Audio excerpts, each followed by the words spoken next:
Rembrandt was born in Holland and is considered to be one of the greatest painters in the history of Western art. His parents had high expectations for Rembrandt and sent him to university at the age of 14. But Rembrandt disliked school, so he decided to try to become an artist. At age 17, Rembrandt studied art with the master painter named Peter Lastman. It only took the young artist 6 months to master all he had been taught, and he subsequently found art success early in his life. He created over 600 paintings in his life. 60 of these paintings were self-portraits. There were no cameras in the 1600s, so people relied on artists to paint pictures of themselves and their families.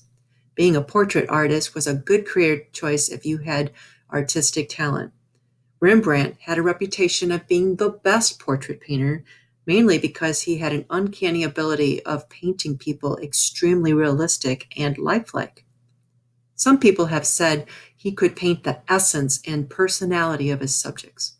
Because of Rembrandt's well-known painting skills, he made a lot of money, and he gained much fame as a great artist. One famous portrait painting is The Syndics of the Drapers' Guild. It included important men who belonged to a guild that checked the quality of all cloth made in Amsterdam. The use of dramatic light and shadow is evident in this painting, which Rembrandt usually tried to capture in each of his paintings. Perhaps the most famous of Rembrandt's paintings is The Night Watch. A group of soldiers asked the artist if he would paint their portraits so they could display it in their clubhouse.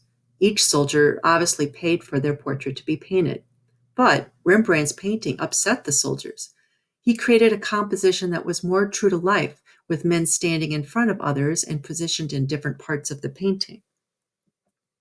This means some people's faces or bodies weren't entirely seen. The soldiers who saw themselves placed in the background of the painting were very angry because they were so small and barely noticed. Since all the soldiers paid the same amount of money for their portraits, they felt that they should all be the same size and clearly seen. Rembrandt, of course, disagreed. At this point, the artist started to lose some of his status in the art world and did not get art commissions as much as he did before. This does not mean he stopped painting, and eventually he became one of the most famous painters in art history. An interesting fact: Rembrandt was awful at managing his finances. Even though he was wealthy at one point in his career and could afford some luxuries in life, he had a tendency to live beyond his means, not thinking much about saving money. So when commission work came scarce, Rembrandt was forced to bankrupt, which forced him to sell his house and all his belongings.